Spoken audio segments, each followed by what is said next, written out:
Welcome to the Real Film Nerds Podcast. Priya, everyone.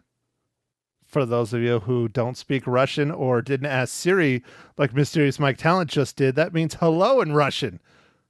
My name is not Mysterious Matt Talent. Why did I almost say that? Because I was talking about you, Mike. That's why. That's why. Okay, all right. I understand, Matt. You had me on your mind. It was the Russian that really got you. It threw me for a loop, yeah. So, welcome everyone. Real Film Nerds episode number 229, the return of the Marvel Cinematic Universe after 2 years of nothingness. And boy, oh boy, was it a depressing return. Uh-oh. I said it, Mike. I said it. Oh, Matt, no way. You didn't like this one either? I'm not going to say I didn't like it, but we will discuss it over the next 20 to 30 minutes during Real Film Nerds episode number 229, the review of Black Widow, the return of my future ex-wife, and she doesn't know it, but I guess she's pregnant, according to the radio host. She was telling me that on Monday, and I'm like, well, that kind of defeats it, but it's fine. I'll adopt all of them, and then I'll immediately divorce, and they can be on their own again. Oh, jeez, dude. That's pretty harsh. Okay. All right. Well, we know where your mind's at, Matt. It's in a dark place today. It's in a very dark place. Almost as dark as the Black Widow. Ooh, nice segue, Matt. Okay, Mike, go ahead. Do it. Give us the rundown. All right. So Black Widow was directed by Kate Shortland. It was written by Eric Parson, Jack Schaefer, and Ned Benson. This movie is starring Matt's next ex-wife, Scarlett Johansson, Florence Pugh, David Harbour, Rachel Weisz, and this is a film about Natasha Romanoff and her quest between the films Civil War and Infinity War. Mike, for her being my next ex-wife, I have to have a first ex-wife, and I don't have one of those. Well, you always say that's my next ex-wife, so I figure like you're going to find somebody, just marry him, and then divorce him so you can start with the next ones. I say my future ex-wife, but yeah, close enough. Close enough. Oh, yeah. I get it. Yeah. You see, yeah, you do say your future. Well, you know. It's okay, Mike. You're tired. I understand. I figured ScarJo on your mind, too. I mean, come on, that tight leather. Yeah, I figured, Matt, that you were going to find someone else first, marry them, and then drop them, and then marry the next one. You know, just start like a Hollywood thing. You know, where you just every couple years get a new one. I don't have the money. Oh. Right. Yeah, that's true. Because every time you lose half, dude, like you have to have a large amount by the time you're like 4 divorces in, you know? Mike, I don't have the money. I don't have the looks. I definitely don't have the dating populace in this area in my age bracket. So I think I'm SOL, brother. I think I'm going to be alone forever. Well, Matt, there you could get what? You could marry some older women, and you could be a, what is it, widower or whatever, right? What is it? Yeah. Is that what it is? Yeah. See, that ties into Black Widow. Yeah. Ooh, That's true. That's true, Mike. Good job. Matt the widower. All right, Mike. We got it all planned out. Okay. So all right, I'll start prowling for super cougars. Got it. Super cougars? Mm-hmm. Oh, man. 75 plus. I wasn't going to ask, Matt. It's fine. I'm going to tell you anyways. I see that. All right, Mike. So Black Widow, it's Marvel Cinematic Universe has returned with a faint cry. What did you think Marvel Cinematic Universe Black Widow's the start of Phase 4? So it was okay. I was a little bit disappointed. I was hoping for some more action and stuff, but the story stuff was pretty good, but I was disappointed in the amount of action that was given away in the trailers, because that's quite a bit of the action in the film. So I was expecting a little bit more. I don't know. No, dude, that's pretty much my sentiments on this film. You know, it's the start of Phase 4. It should have started with a bang. This movie is probably 10 years too late. If they would have done this a lot sooner in the timeline, I think it would have been better. The story was okay. It was nothing great. This was not the movie I expected. It's definitely not the movie I wanted. But it's not bad. It's not great. It's just kind of exists. Yeah, I mean, in the scale of the Marvel Cinematic Universe, this one was just okay. Yeah. You know, I mean, it's not bad. It helps add to some of the story. Yeah, it was just okay. Well, this is the second female-led Marvel Cinematic Universe film. Black Widow is a very beloved character. Scarlett Johansson is a very beloved actress. I really expected a lot more. I wanted, personally, more of her backstory, more of the Red Room, more of why she's Black Widow. We didn't get any of that. We got a very little bit. We got a few years of her days in the U.S., and that was pretty much it. I really wanted more. The best part of this film for me was David Harbour and Florence Pugh. Florence Pugh, I think, stole the show. She's going to be into the Marvel Cinematic Universe from here on out. She's going to be a big part. I don't know as big as like Iron Man or Black Widow, but I think she's going to be a pretty significant part. And I loved it. I thought she did a great job. And I thought David Harbour was hilarious. Yeah, the banter with some of the characters was actually pretty fun. It was pretty well written. Florence Pugh. We reviewed a movie from her not too long ago, Matt. The Midsommar. Remember the horror movie or whatever? Yeah, we've reviewed quite a few of her movies because, remember Fighting with My Family? She also starred in that as well. Oh yeah, she was the wrestler. Mm-hmm. She was the star. Yeah, so. She's kind of, I feel like she's up and coming in the Hollywood scene, and this is just adding to her repertoire, and looks like she's going to be in quite a few new movies, so that's great. One thing I have to say, the Russian accents that everybody brought out weren't awful. They were mediocre. They weren't incredible, but they weren't awful. I was really afraid they were going to be cheesy and goofy and just bad, and honestly, they really weren't. Well, I mean, this MCU, Matt. What do you think? This is a DC movie? Damn! Mike throwing some shade. Wow. I love it. I don't know. I just thought that sounded funny in my head. So. Oh, it was good. You did real good, Mike. I loved it. Anyway, so Matt, would you recommend seeing it in the theaters or not in the theaters? Did you see it in the theater, or did you pay Disney's plus? Well, I don't make a lot of money like you do, Mike, so I had to go to the theater.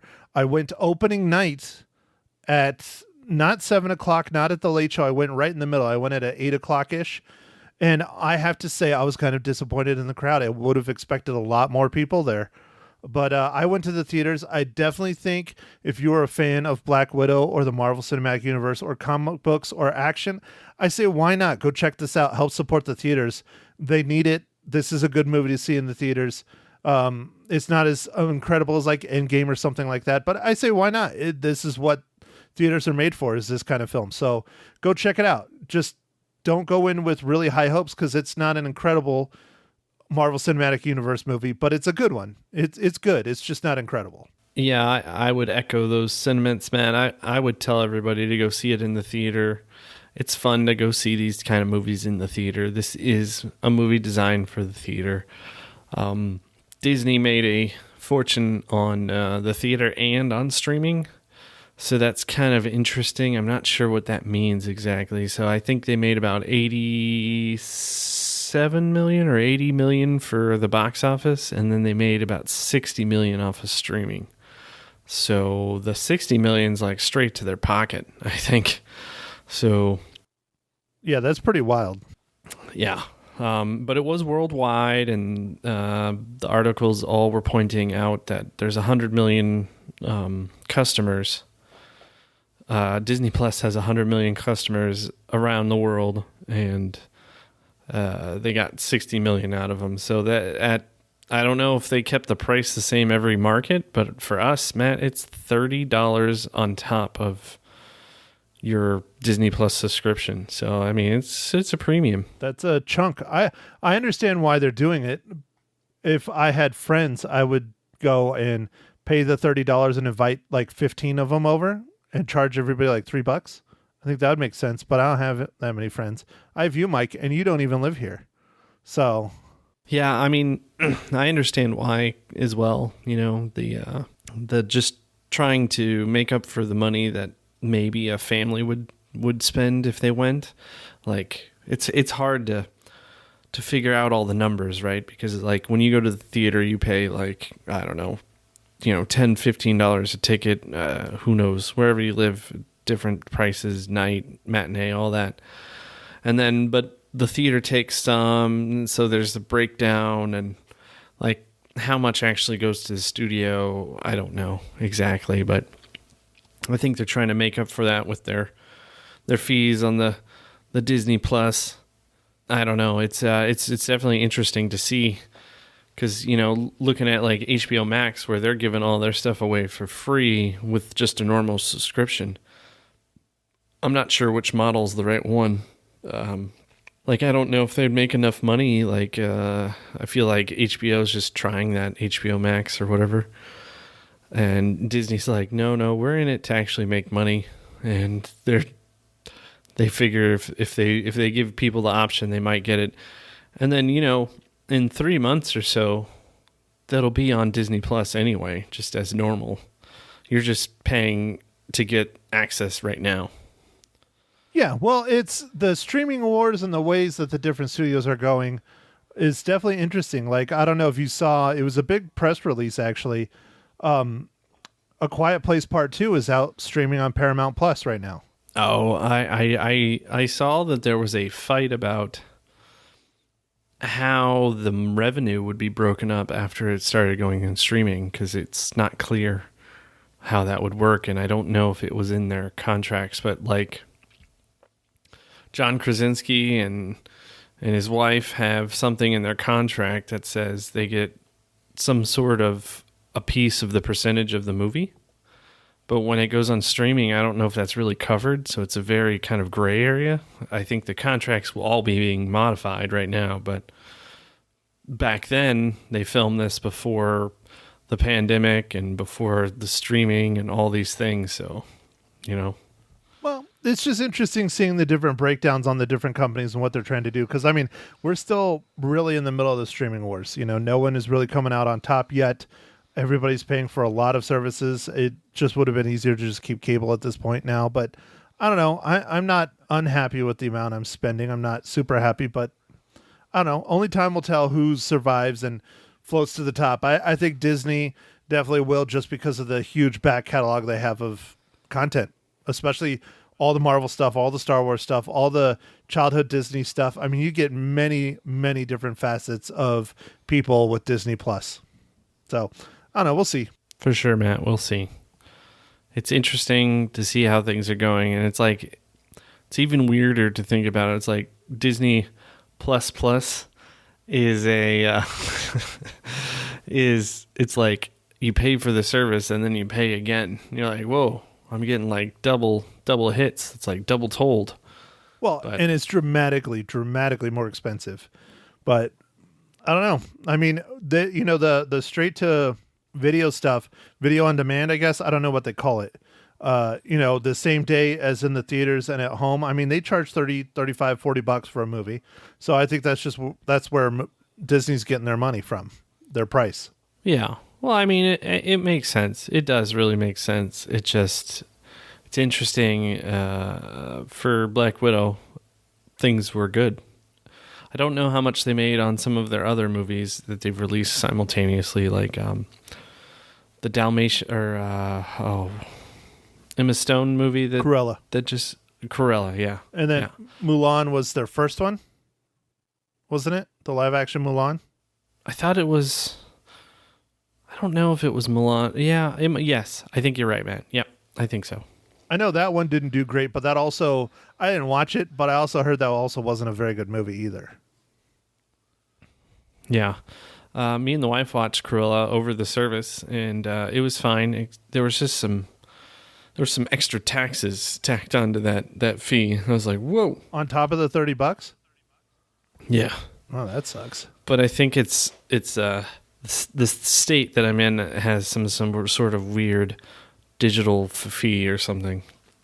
Not in Arizona. Go Zona. Woo! Yeah. Well, not yet. Ah, yes, Matt, as you're subtly pointing out several times, what are you drinking this fine evening, Matt?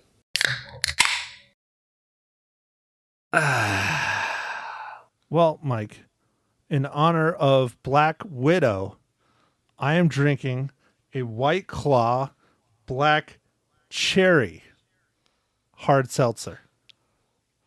Oh, nice, dude. Busting out the seltzer, The huh? seltzer. A little summertime, just nice and relaxing, get your mood going. Yep. Now I put an extra shot of vodka in it, so it helps even more. Oh, nice. A little loaded White Claw. All right, Mike, what flavor of IPA today? So it's just called Hazy IPA, and it's from this grocery store called Aldi. It's good. It's a nice hazy IPA. See, Mike, I kept signaling you because I want to hurry up and start spoiling Black Widow because we have no Marvel Cinematic Universe tie-in because it's a Marvel Cinematic University. Yes, it's a university. Yes, that's correct. No, it's a Marvel Cinematic Universe film, so there's no tie-in. It's in it, so we don't need to do that segment, and we need to hurry up and spoil this movie for everyone. Oh, geez. Tell me how you really feel, Matt. What would you like to spoil right now? Go. Oh, geez. The pressure, Mike. I can't handle it. Probably the ending in the future, If you didn't catch it, the after credit scene ties directly to Falcon and Winter Soldier. She was originally supposed to be introduced in Black Widow, but she was introduced in Falcon and Winter Soldier because of COVID. So they changed the ending scene a little bit. Ah, okay. I didn't know that it was changed for COVID stuff. Yes, because, Black Widow was originally supposed to come out in May, and then Falcon and Winter Soldier was going to come out. It came out on time in the summer, and so her introduction would have been a huge reveal at the end of Black Widow. And granted, it's still cool to see and hear, but it was just kind of like, meh. Because she was revealed at Falcon and Winter Soldier. Yeah, it was kind of like, meh. So, anyways. Mike, your turn.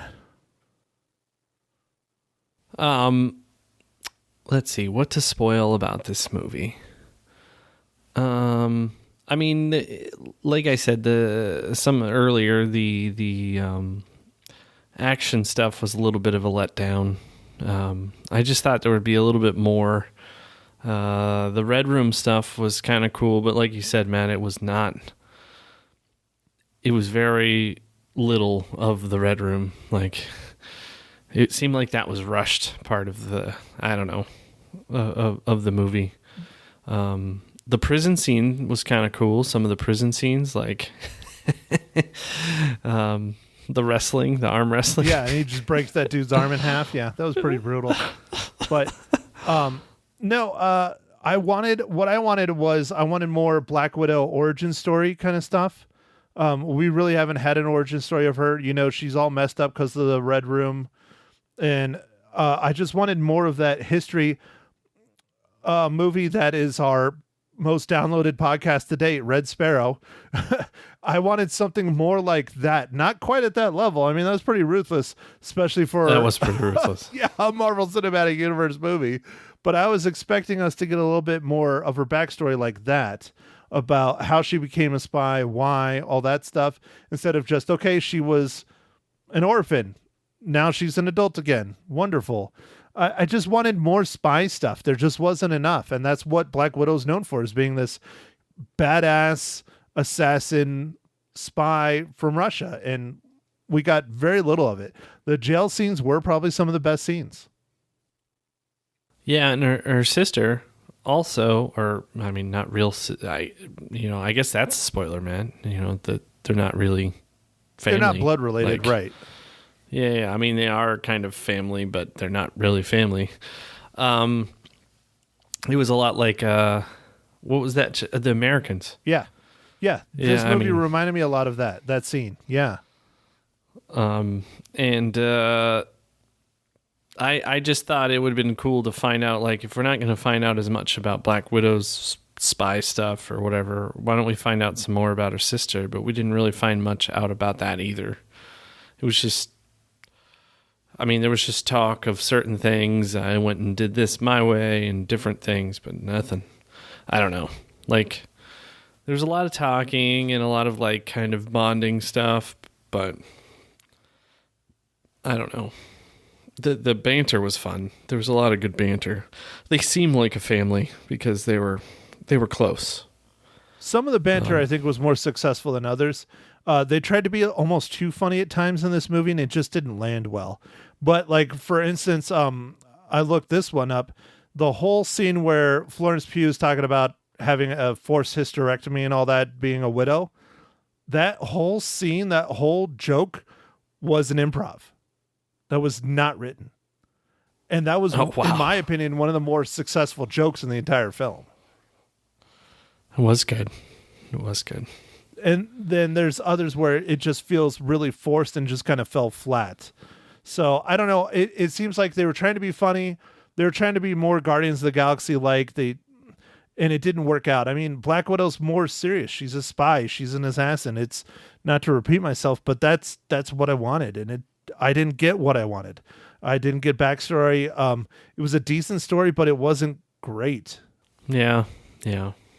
It was just okay. I even would have liked to find out more about the guy who kept getting him things, like their little, like, I don't know, supplier dude. I feel like there was some cool history could have been with him, but like we didn't get much out of that either. Well, he's a named character in the comic books. He has the same name in the movie, and I don't know if he's going to play a bigger role in the MCU or not, but he definitely has a fairly big role in the comic books, and we'll see. Speaking of roles, Mike, I know you don't know much about the comic book world, but what were your thoughts on Taskmaster? Because here we have another problem that the Marvel Cinematic Universe does a lot. They have really just don't do the villains justice. They do terrible with villains. So think about it. In this film, the main villain, you really don't see him until the very end of the movie. Taskmaster is advertised as the villain of this film, and he/she, because that's a huge spoiler, but screw it, we'll say it. Taskmaster was recast to be a woman, not the character from the comics. That raised a lot of controversy. It was interesting how they went with it, which is fine. I don't have a problem with it. But Taskmaster from the comic books has this storied history, and they threw it all out for this movie, which, whatever, that's fine. But he was more, or she was more of like an afterthought. Like there was no real threat. Like she kept popping up, and Black Widow's fodder, and then it was like, okay, when he in the comic books is one of the most ruthless villains in the Marvel universe. I don't know. It was disappointing. Yeah, well, I didn't know some of that backstory, but yeah, it wasn't. The character was cool. Scary. Just relentless person coming after you, but it was like not. I don't know. I almost felt bad for the character because, we find out that Black Widow was supposed to have, tried to kill her or whatever, and like she's like not really there anymore. Like she's she had like massive brain damage, right, or whatever, and they like put in a bunch of chips, but yeah, she didn't try and kill her. She was trying to kill the main villain, and she was collateral damage that she decided to accept, and it haunted her throughout most of her life since then. Killing a kid basically is what she thought, and it turns out no, you just really messed her up, and her dad played mind games with her, which we've already seen that. Guess what movie that was called? Captain America Winter Soldier.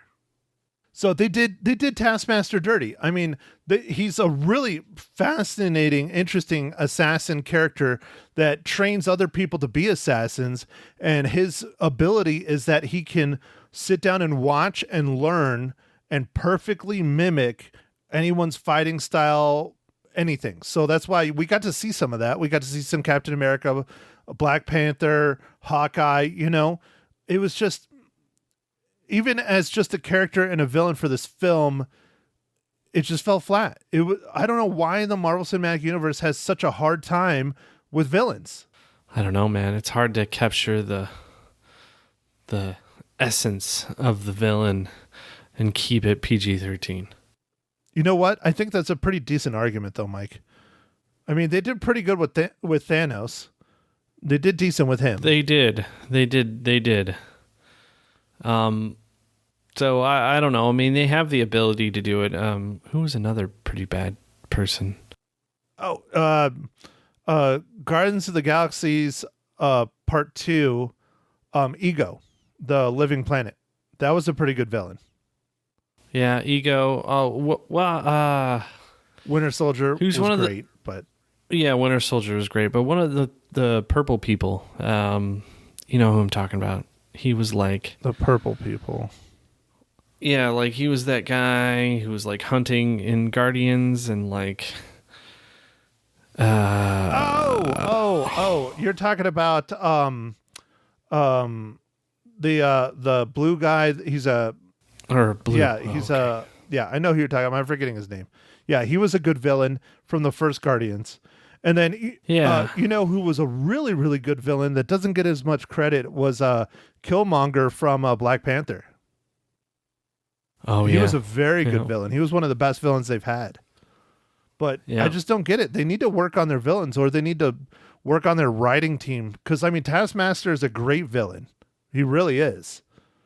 They could have written her to be the big, bad, scary, in this film. And she wasn't. She was just kind of there.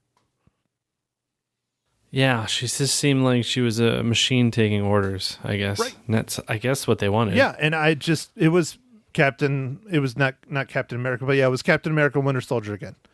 It was like, oh, great, didn't you do this already? But Winter Soldier Part 2? Yeah, well, and he looked great, or she looked great. The uniform looked great. The shield looked great. I mean, the fighting style's perfect. Just, if you take Taskmaster out, it wouldn't change this movie. Not at all. And that's sad to say. Yeah, you're right. So, okay, Mike. Well, how many reels do you give Black Widow? Oh, man. I guess I'm going to give it 3 reels out of 5. See, and I'm the bad one? I'm not the bad one, Mike. I'm the winner on this one. But just by a smidgen. I didn't know we were just a smidgen. We keep saying we were real fighting. Yeah, you just say I'm the bitter reeler. You're the nice reeler. That's true. So, Mike, I give Black Widow 3.5. Oh man, wow, that's surprising, man. Okay, just a smidgen. Cool. Just a smidgen. So it's better than average. So yeah, I still say I mean, go see it in the theaters. I guess so. This is terrible, Matt, but I guess as an MCU universe centric podcast where we're always relating everything to the MCU, it's funny that, we're like, this one's okay or whatever, but there's so many movies. What is this, 25 now? Something like that, yeah. Oh, speaking of that, I got a great question I wanted to ask you. We can do that later. Go ahead, finish.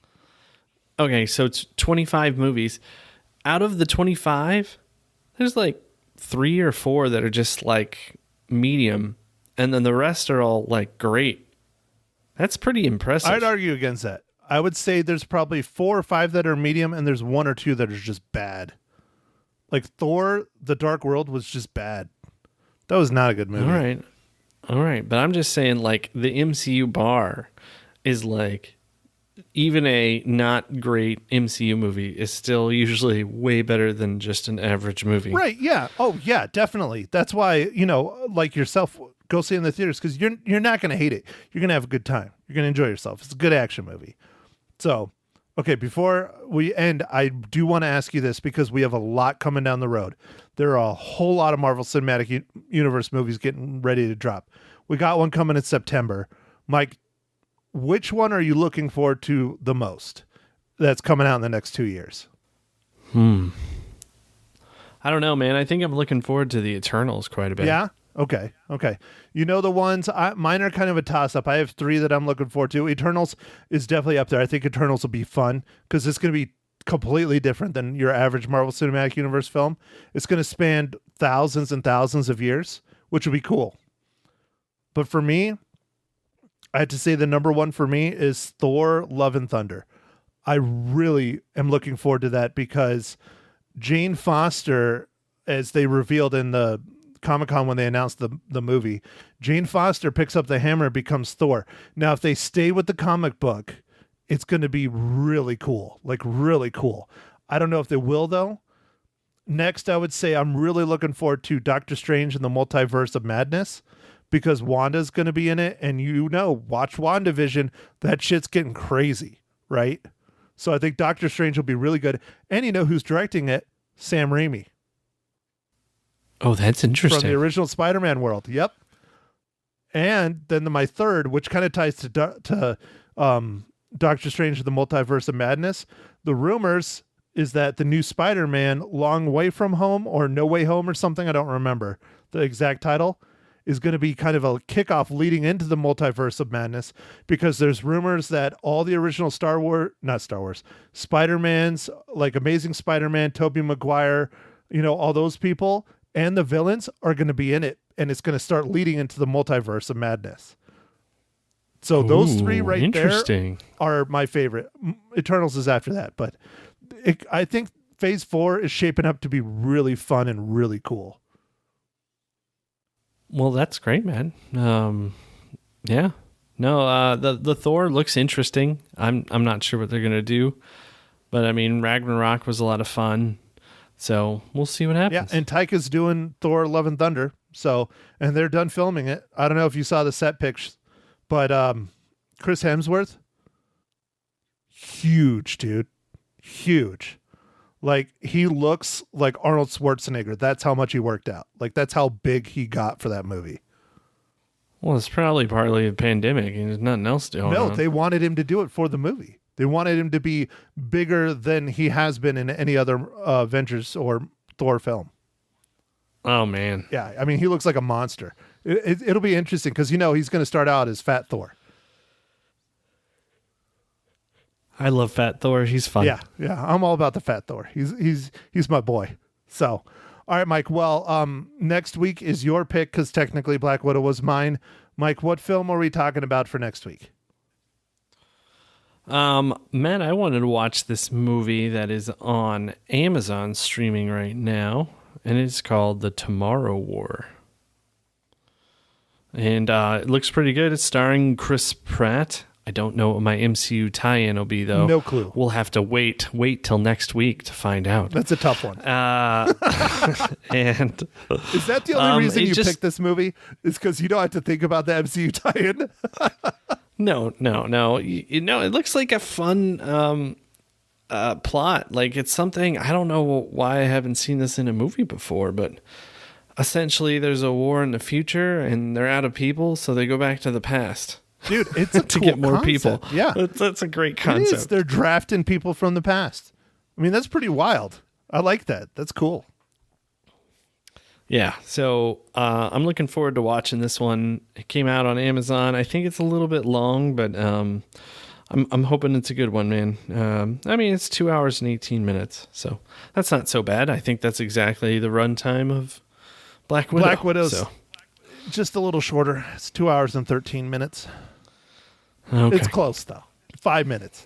And that's probably Nice. That's probably just that like end scene. Is that 5 minutes? Well, yeah, with the credits and all the MCU movies, because of all the special effects, is always like a while. Oh yeah, dude, it's a novel.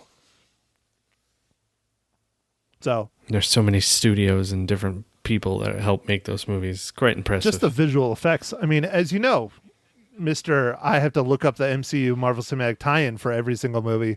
That's your last resort is you go to the digital guys because they do everything. That is one of my last resorts, yeah. That and makeup artists. Yeah. So, well, all right, Mike, I'm looking forward to it. Hopefully we can get her done. Tomorrow War, next week. Go check out Black Widow. I don't think you'll be disappointed, honestly. Yeah, it's just good to see theaters making some money. MCU's back. Hopefully there's no more pandemic stuff for a while. And I guess with that, thanks for listening, everybody. Follow us on the socials, Facebook, Instagram, Twitter. And go out there, stream a movie. Go watch a movie at the theater if you want. And, hit us up. Tell us something fun about your theater experience. Oh, dude, that's a good idea. That'll be fun. Yeah. Nothing bad. No bad things like the people that are on their cell phone. Just don't tell us about that. We know. We hate it also. Yeah, we definitely hate it. Especially since I'm one of those people. No, I know. I can't do that. Dude, you'd leave the theater. No, that's the one time I turn my phone completely off. I'm just like, nope, I don't care. I'm in the theater. Go ahead, call me, text me. I can feel it buzzing in my pocket. I don't care. I'm enjoying myself for 5 freaking minutes. All right. Man, I think I told you this before on the pod. There was like a comedy show or something over at the Performing Arts Center over here, and the artist had everybody put their phones in these bags that they couldn't open. Oh, that's cool. And so you got to keep it on you, and so you could feel it like it was vibrating or whatever, but you couldn't use it. And if you needed to get access to it for like an emergency or whatever, you could walk out of the venue, but you couldn't use it while you were watching the show. Isn't Ticketmaster wanting to do something like that for concerts? Or was it Tool that's doing something like that? I don't know, but I heard about I thought that was kind of cool. Yeah. They want you to like focus on the experience. Right. And I mean, but they didn't take your thing, so I thought it was a kind of a good mixing of, you still can have your, device or whatever. They're not taking it away from you, but they're just trying to make it so you can't use it while the performance is on. And then you can go out in, the hallways or, whatever, and you could use it if you needed to. But I like that. I thought that was cool. No, it's a good idea. It makes you focus and pay attention and do what you're paying your hard-earned money to do. Because, I mean, it's about the experience, especially, our other love that neither of us get to do really ever again, or at least not yet, is concerts. I mean, just be in the moment. Just be in the moment, man. Yeah. Just enjoy it, like feel the energy. It's fun. Right. Exactly. I'm tired of looking at your tiny ass screen in front of my damn concert. It's true. It's true. You don't need to snap dick it to everybody, Damn right. That's why you got YouTube Live. Right. Yeah, or Facebook Live, right? Whatever. I've seen people Facebook Living. I'm like, why are there people watching? The bandwidth must be amazing too. I mean, look, 1 whole pixel for the entire band. Yeah, I'm sure it sounds terrible. I mean, how does noise canceling work with like 900 decibels? Oh yeah. So, whatever. I'm just glad that concerts are starting to, over in my neck of the woods, they're starting to come around again. There hasn't been really anything yet, but they're booking places like crazy. It's more fall. It seems like fall it's just going to be nuts. Dude, I don't know, man. I haven't seen anything really coming around yet. Not here, at least. But, yeah, when they do, I know it's going to be fun. I will probably have to sell everything. Well, I don't know. Hailstorm was going to come around, I looked at tickets. Even the nosebleeds were $100+, and that was before the fees. So $100+ for Hailstorm? for Hailstorm. Yep. So I didn't. Seems a little pricey, yeah. man. So That I didn't does get seem pricey. tickets. I had plenty of opportunities because everybody else was in shock too. What venue was that? It was. I don't remember the freaking name of it now because it's changed like 5 different times. But you would remember it as the Dodge Theater. Oh, that's too expensive, man. I'm talking literally the crappiest seats in the Dodge Theater at the very back, up top, second level, were $100 starting. Was there something special about it? Was it like Nope. all the albums back to back? Nope. Like It was Hailstorm some going on tour. That's it. Dude, that's really crazy Yeah, expensive. I was going to go with my buddy Chris, but nope. I feel like 100. If you're paying over 100 for this concert, it's got to be somebody you really, really love, or just some amazing long, like a 12-hour crazy show, like, I don't know, or VIP or something, like there's got to be something to it, like all you could drink beer and wine and food. Yeah, maybe. Like, Yeah, but I mean, dude, it's crazy. I don't know. I'm interested to see what your experiences are over there on the East Coast. So keep us posted, Mike, especially here on the Real Film Nerds podcast, episode 229. all right, man, I will. All right, everybody, thanks for listening, and have yourself a good week. Thank you for listening to The Real Film Nerds. Now, don't forget to follow us on Facebook, Twitter, and Instagram at Real Film Nerds. Now, go out and catch a movie.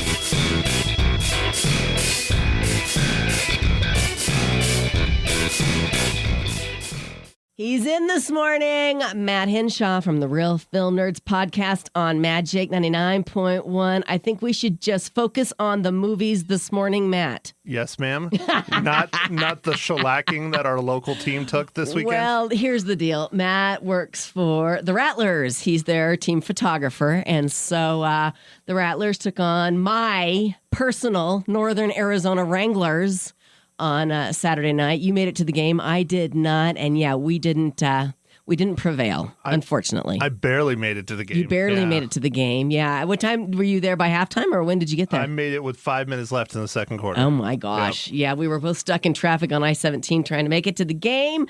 Well, yeah, the better team won. I'm just going to say it. I mean, I'm not going to, spew rainbows and glitter and stuff like that, but I'm glad I wasn't there to see it in person. I'm just saying. Well, can I say that? I can be real. Well, I can be real. The way I describe it is a lot of people don't know it, but, the Rattlers are the most winningest professional sports franchise in Arizona, and right. No one really knows they exist. Right. And they've been around for, 27 years? Something crazy like that? Yeah. I remember photographing them actually when I was an intern. I photographed their championship when I was in college. Yeah. So yeah, they've been around a long time, and they are number one in the league right now. So it was a tough game, and we're going to just get back up, dust ourselves off, and take on the Duke City Gladiators on Saturday. Get your tickets and be there with me. Okay, there you go. That's done. That's all how I we're roll. going to talk That's about? all we're going to Okay. say. All Let's right. talk I'll about let it Black go. Widow. Okay, what would you like to know about Black Widow? What'd you think? Was it good? Was it not good? Was it worth your time, your money, your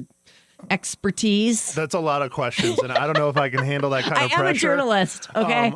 I'm going to go with, it was okay. It could have been better. Okay. It wasn't what I wanted personally. Oh, okay. It's not a bad movie, but it doesn't do anything to advance the Marvel Cinematic Universe, but it's a nice kind of send-off for Black Widow, because I don't want to spoil it, but everybody knows. Yeah. If you watched Avengers Endgame by now, I mean, it's been 2 years. Yeah. I think I'm okay, but you never know. Right. So I'll try not to spoil too much. Okay. But honestly, everything can continue without this movie. I mean, it's fun, it's entertaining, it's good, but it doesn't do anything. It doesn't explain her backstory as well as I wanted. It doesn't advance anything. It's just kind of there.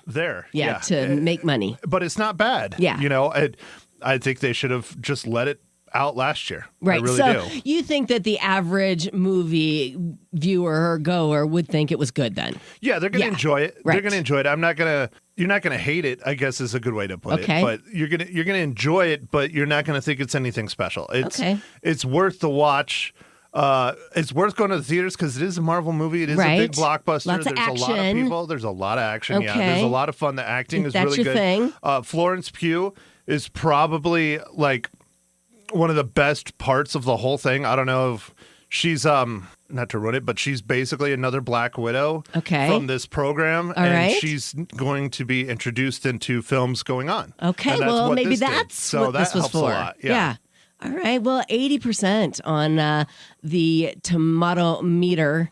They liked it. So Yeah, no, Yeah. it's a good movie. Right. It's just it's nothing fancy like Guardians of the Galaxy or like Okay. Avengers or Okay. it's nothing like huge like that. It's Right. it's more, toned down. It's just your average Marvel Cinematic okay. Universe So how movie. many reels are you going to give it? 3? I give it 3.5. 3.5. Yeah, So above 3.5. average. Okay. Yeah. All right. Because ScarJo is in it, right? Yeah, I mean, and she's your my future girl. ex-wife. Yeah, right. Okay, so She doesn't I know it yet. I saw, yeah, she doesn't know it yet, and she's pregnant with her husband. So just maybe you don't know that yet. I don't know. Well, great. Now you ruined the rest of my day, Lisa. Sorry.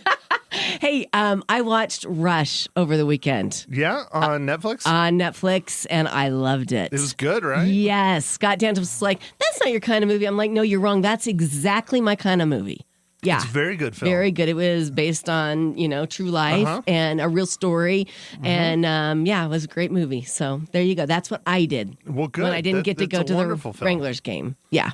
What are we going to look at next week? Next week, we're going to watch the Amazon original, The Tomorrow War, starring Chris Pratt, who's from Guardians of the Galaxy. Okay. It's Amazon original, I believe. Okay. So can we only catch it on Amazon or can we Yes. see it in theaters? Only on Amazon. Only Yep. on Amazon. All right. Check out the podcast. It's called The Real Film Nerds with my pal, Matt Henshaw. Thanks for coming in and sharing your insight with us on what station. The Magical Magic 99.1. Nice. Thank you.